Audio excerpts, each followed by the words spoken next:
J'ai une question qui n'arrête pas de revenir en cours de golf, c'est pourquoi mon fer 5 fait la même distance que mon fer 7 ou mon fer 8. Du coup, je me suis dit qu'une petite vidéo explicative à ce sujet ne serait pas de trop sur ma chaîne. Donc je vais vous expliquer dans cette vidéo pourquoi vous faites la même distance avec votre fer 4, votre fer 5, votre fer 6 ou votre fer 7 et que c'est tout le temps pareil. Et ben je vais vous donner la réponse tout de suite.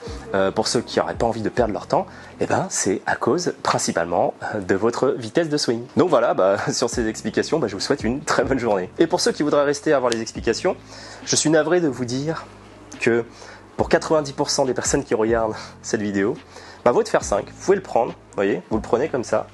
Après, vous allumez un petit barbecue, clac, on allume le charbon, on met la cheminée, on renverse les braises. Vous mettez un petit steak, ok, beau steak sur la plancha. Et votre fer 5, vous savez ce que vous allez faire avec? Vous allez vous servir de votre fer 5 pour retourner le steak sur votre barbecue parce que ça sera la seule utilité qu'il aura dans vos prochaines parties de golf. Et l'explication du pourquoi du comment, elle est assez simple. Comme je l'ai dit tout à l'heure, c'est par rapport à la vitesse que vous êtes capable de générer dans la frappe qui est mesurée en miles, donc c'est la vitesse de votre tête de club au moment de l'impact. Et pour la plupart des amateurs de golf, malheureusement, vous n'avez pas assez de vitesse pour faire décoller votre balle avec votre fer 5 dans un angle optimal pour aller plus loin que votre fer 7. Je vous donne une explication très simple et après je vais vous démontrer, comme d'habitude pour ceux qui ont l'habitude de regarder les vidéos de ma chaîne, je vais vous démontrer par A plus B après pourquoi j'arrive pas à aller plus loin avec un fer 5 que mon fer 7. Mais pour vous donner une analogie très simple, qui est très simplifiée, elle permet juste d'avoir une image. Imaginez, j'ai un tuyau d'arrosage. Okay, j'ai un tuyau d'arrosage, là je le pointe sur vous. Là, il est relativement plat, incliné à 0 degré par rapport au niveau du sol. Maintenant, si je l'incline à, on va dire, 22 ou 23 degrés par rapport au niveau du sol, donc ce qui représenterait le loft de votre fer 5. Donc je suis là, j'incline à peu près, voilà, on va dire 22, 23 à 24 degrés, ça dépend des marques au niveau du fer 5. Maintenant, vous imaginez que ce tuyau d'arrosage, il est incliné à 22, 23 degrés par rapport au niveau du sol. Et maintenant que j'allume le tuyau d'arrosage, tout simplement, la pression pour que l'eau puisse sortir. Vous imaginez maintenant quelque chose. J'allume la pression à une pression très faible. Okay, si je suis incliné de cette façon-là, okay, au niveau de cet angle-là, j'allume un tout petit peu la pression. Qu'est-ce que vous pouvez imaginer au niveau du tuyau d'arrosage? Qu'est-ce que ça va faire? Pression faible, l'eau elle va faire ça. Okay, elle va venir plonger. Elle n'aura pas assez, j'aurai pas assez de pression au niveau de mon tuyau pour que mon jet il aille vers le haut. Donc, qu'est-ce qu'il faut que je fasse pour que à 23 degrés, je puisse envoyer le tuyau et le jet d'eau beaucoup plus loin? Vous imaginez qu'il faut que j'allume le robinet à fond avec une énorme pression. Et là, vous imaginez maintenant que j'ai une énorme pression. Et là, ça va me permettre de propulser le jet le plus haut et le plus loin possible. Et c'est exactement la même chose avec votre fer 5. C'est que la majorité d'entre vous, votre fer 5 il est incliné comme ça, 22-23 degrés. Mais vous avez une pression qui est malheureusement trop faible, la pression bien entendu qui représente votre vitesse de swing. Maintenant, imaginez que vous avez votre fer 7. Donc le fer 7, encore une fois, ça dépend des marques, ça va tourner, maintenant ça va être entre 33 et 36 degrés selon les marques. Maintenant, vous imaginez que je passe de 22 à 33 degrés, on va dire que ça représente approximativement ça. Vous avez bien compris que c'était une vidéo de l'à peu près. Maintenant, vous imaginez que je rallume la pression, la même pression, voilà, un peu moyenne. Là, ça va me permettre de créer un peu de distance parce que le tuyau est incliné plus vers le haut. Donc, je vais avoir, malgré une pression moyenne, un tuyau et un jet d'eau qui va quand même pouvoir aller et faire un peu de distance malgré un tuyau d'arrosage qui est allumé à moitié de sa puissance. Et je vais vous le démontrer par les chiffres au niveau de l'analogie. Je vais taper un coup de fer 7, donc je vais tourner à une vitesse de swing qui est proche de celui des amateurs. Je fais une moyenne. Moi, ce que je constate en cours, pour les hommes de n'importe quel âge, en vrai, ça dépend. On sait que la moyenne d'âge du golf en France est plutôt 52 ans, donc on va se référer par rapport à cette moyenne d'âge. Mais une personne normalement constituée qui commence le golf, qui n'a pas pris ça en activité principale quand il était jeune, mais qui commence le golf un peu sur le tard, je constate qu'il a une moyenne de fer 7 qui tourne aux alentours de 70-75 miles. Donc ça, c'est vraiment la référence de base. D'ailleurs, il y a des chiffres sur Internet qui le montrent aussi, où la moyenne de vitesse de tête de club d'un driver pour un homme tourne aux alentours de 93 miles. Donc sur un fer 7, on peut réduire de 20 miles, c'est pas du tout déconnant, ce qui nous donne à peu près du coup 70 à 75 miles. Donc là, ce que je vais faire, c'est que je vais vous taper un fer 7 à peu près à cette vitesse. Je vais essayer de tourner dans cette vitesse-là. Et on va voir ce qui va en ressortir des données, tout simplement, pour voir si j'arrive à faire une distance convenable avec mon fer 7. Et ensuite, je vais faire la même vitesse de tête de club avec le fer 5 et on va constater les chiffres. Et vous allez voir que l'analogie du tuyau d'arrosage va devenir tout de suite très claire. Je me permets de vous interrompre quelques secondes dans cette vidéo, mais sachez que je suis pro de golf en région parisienne. J'enseigne au golf de Forges-les-Bains et également ici sur une structure de golf indoor située à Igny dans le 91. Donc si vous voulez louer cette structure pour vous entraîner ou prendre des cours de golf avec moi dans ces structures ou au golf de Forges-les-Bains ou même à travers l'Île-de-France, vous avez toutes mes coordonnées dans le lien qui se trouve dans la description de la vidéo sur mon site internet www.lesgolfhitters.fr et je vous dis peut-être à très vite sur les greens. Voilà, ça c'est, je voulais une petite détente. Voilà, petit coup ma foi très correct. Et là on va analyser un petit peu les données. Donc là on a des données qui sont très intéressantes. J'ai une vitesse de tête de club au fer 7 qui tourne à 73 miles. Ok. Là, ce que vous voyez sur la partie droite de l'écran, c'est ce qu'on appelle l'optimizer de chez Trackman. L'optimizer, qu'est-ce que c'est? C'est une partie sur Trackman qui permet, grâce à la vitesse de swing libérée, de dire à quel optimum on peut envoyer la balle en termes de distance si on est vraiment dans notre max par rapport à notre vitesse actuelle, si toutes les autres données sont dans le range bleu. Donc là, vous voyez, j'ai un fer 7, je tape à 122 mètres. Mon optimal à 73 miles, c'est du coup 122 mètres. Donc j'ai tapé vraiment le meilleur coup de fer 7 que je pouvais faire à 73 miles. Je ne peux pas aller plus loin parce qu'en fait, toutes mes données sont vraiment dans l'optimal. J'ai un angle d'attaque qui est dans l'optimal, donc dans la barre bleue. Le spin loft est parfait, la vitesse de balle sort bien, donc ça veut dire que j'ai bien centré ma balle aussi. L'angle d'envol est bien, le spin est parfait et la hauteur de balle fait 18 mètres. Donc on est vraiment dans les données optimales.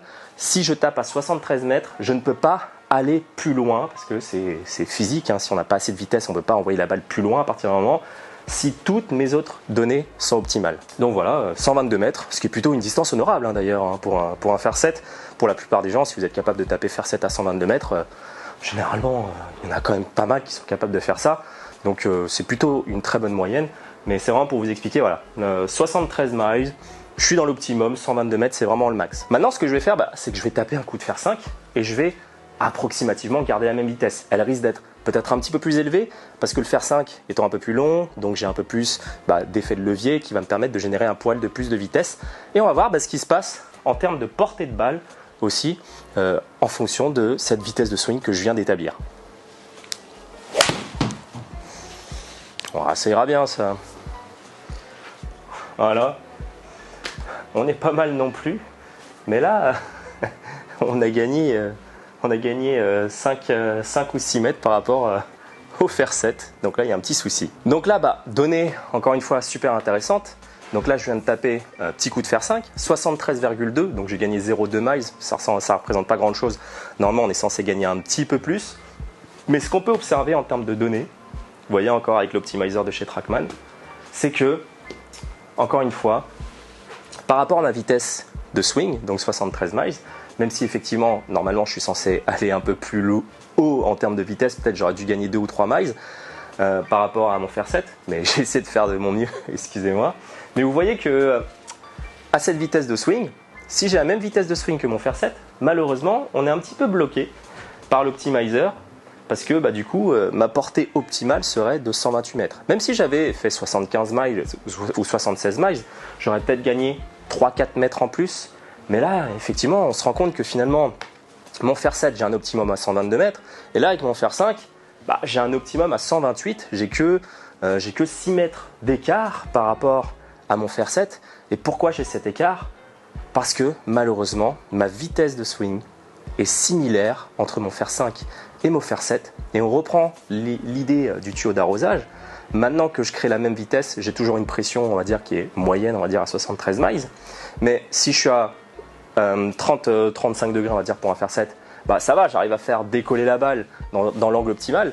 Mais dès que je commence à abaisser le loft du fer, donc si je mets mon fer 7 et que je mets un fer 5 et je garde la même vitesse, la même pression dans mon tuyau d'arrosage, bah là ça va commencer à peiner à voler. Vous voyez que au niveau des chiffres, je suis quasiment dans l'optimum. On peut chipoter bien sûr un petit peu sur le spin et sur le spin loft, hein, donc je pourrais améliorer un petit peu ça, ça me ferait gagner un poil de mètre en plus, mais on voit que c'est un peu compliqué de créer le gap entre le fer 7 et le fer 5, d'avoir vraiment ces 20 mètres d'écart entre ces deux clubs. C'est quelque chose que malheureusement, à une vitesse de swing pour 90% des gens, vous n'arriverez pas à gagner cette distance parce que la vitesse de votre tête de club n'est pas assez élevée. Donc c'est pour toutes ces explications que malheureusement pour la majorité d'entre vous, fer 5 ça commence à être un club un peu tendu, hein, on n'arrive pas, on est beaucoup plus à l'aise avec un fer 7, on arrive à la porter, elle vole plus haut et dès qu'on arrive à toucher un fer 5 correctement, on sent qu'elle est un peu basse et qu'elle a du mal à voler. C'est par rapport à votre vitesse, malheureusement. La seule chose qui pourrait être bénéfique pour vous en fait par rapport à votre fer 5, c'est que si vous arrivez à le toucher correctement, c'est de profiter de la roule, parce que forcément votre fer 5 étant un loft un peu plus fermé, vous allez la porter certes à la même distance que votre fer 7, mais au moins elle, avec le fer 5, vu qu'elle sera un peu plus basse, elle va prendre moins de spin et quand elle va tomber au sol, elle va cavaler beaucoup plus qu'avec un fer 7. Donc vous ne pouvez pas forcément la porter plus loin dû à votre vitesse, mais par contre, en termes de roule, effectivement, avec un fer 5, vous irez plus loin grâce à la roule. Mais malheureusement, en termes de portée, il va falloir augmenter cette vitesse de swing parce qu'il n'y a rien d'autre à optimiser en termes de données pour porter cette balle loin. Et c'est un peu ça que je voulais vous faire comprendre à travers cette vidéo. C'est que si vous êtes dans l'optimum par rapport à une vitesse qui va tourner entre 70 miles et 75 miles, si vous constatez que vous faites une séance chez Trackman, dans un Trackman, enfin sur un Trackman plutôt, et que vous constatez que tous vos chiffres sont dans l'optimum et que vous faites la même distance à peu près que votre fer 7, c'est qu'il y a un moment, faut que ça aille plus vite, quoi. Maintenant, qu'est-ce qu'on peut mettre en place pour gagner en distance et pour avoir ce fameux gap, pour avoir des échelonnages au niveau des clubs de 10 à 15 mètres entre chaque club? Moi, ce que je vous inviterai à faire, c'est tout simplement de vous procurer des hybrides. Alors pourquoi ça ira un peu plus loin avec l'hybride? Parce que l'hybride ayant une tête un peu plus grosse, on peut mettre le centre de gravité un peu plus derrière la tête, avec un coefficient de restitution au niveau de la face un peu plus élevé, un smatch un peu plus haut. Ce qui fait qu'on portera mécaniquement la balle plus loin avec un hybride de même loft qu'un fer 5 plutôt qu'un fer 5 classique. Soit des hybrides 4, des hybrides 5 qui vont avoir à peu près la même ouverture, soit des bois 9 ou des bois 7 pour ceux qui aiment les bois et qui voudraient gagner ce fameux gap des 10 mètres à partir du fer 7. Je sais que c'est un peu une tannée pour la plupart d'entre vous. Mais physiquement, balistiquement, je peux rien vous proposer d'autre parce que c'est pas une question de technique, comme vous pouvez le voir, c'est pas une question de il faut que j'essaie de faire autrement. On est dans l'optimum.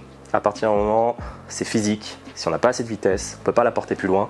Donc les seules possibilités que je présente à mes élèves quand on est vraiment bloqué à cette étape-là au niveau du yardage, quand on veut aller plus loin, c'est de se tourner vers des hybrides, s'arrêter au fer 7 ou au fer 6. Si on constate parfois pour certaines personnes qui ont une vitesse un peu plus faible que celle-là, à partir du fer 6, ça commence à devenir galère. Je vous dirais que la meilleure solution, c'est vraiment de vous procurer des hybrides ou des bois d'à peu près de même loft que les fers pour gagner cette distance qui vous manque. Deuxième solution, ce serait tout simplement d'augmenter votre tête de club. Encore une fois, que vous comprenez bien que vous êtes bloqué par la physique, par votre vitesse, il faut que vous augmentiez la vitesse de cette tête de club. Donc après, ça, vous savez, j'ai déjà fait beaucoup de vidéos dessus. Donc il y a plusieurs facteurs sur lesquels on peut gagner. On peut gagner sur, bien sûr, la vitesse peut être augmentée par la technique. Elle peut aussi être augmentée grâce à de l'exercice physique, à de la musculation. Elle peut être augmentée grâce à une mobilité supplémentaire. Elle peut même être augmentée par un déblocage neuro, mais en gros après c'est la seule solution que vous avez si vous voulez garder votre fer 5 et continuer à le jouer et trouver ces 10 mètres de différence en termes de portée ou ces 20 mètres par rapport au fer 7, il va falloir travailler autrement que le golf si tout est parfait au niveau de vos stats. Donc voilà pour l'explication du pourquoi du comment la plupart des gens garent avec le fer 5.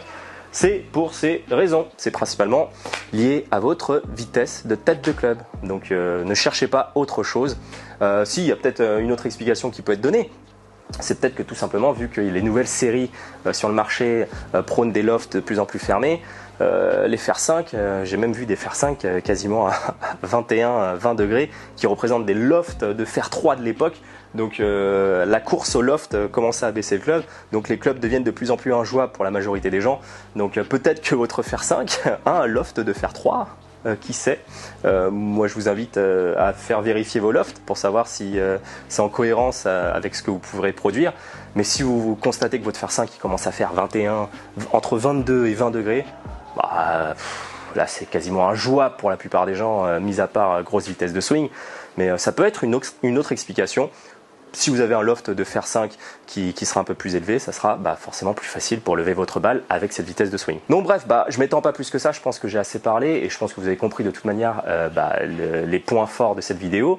Quant à moi, il ne reste plus qu'à vous souhaiter une très bonne journée et je vous dis tout simplement à la prochaine. N'hésitez pas à liker et à vous abonner si ce n'est pas encore fait. Et quant à moi, je vous souhaite très bon golf à tous. Allez, ciao!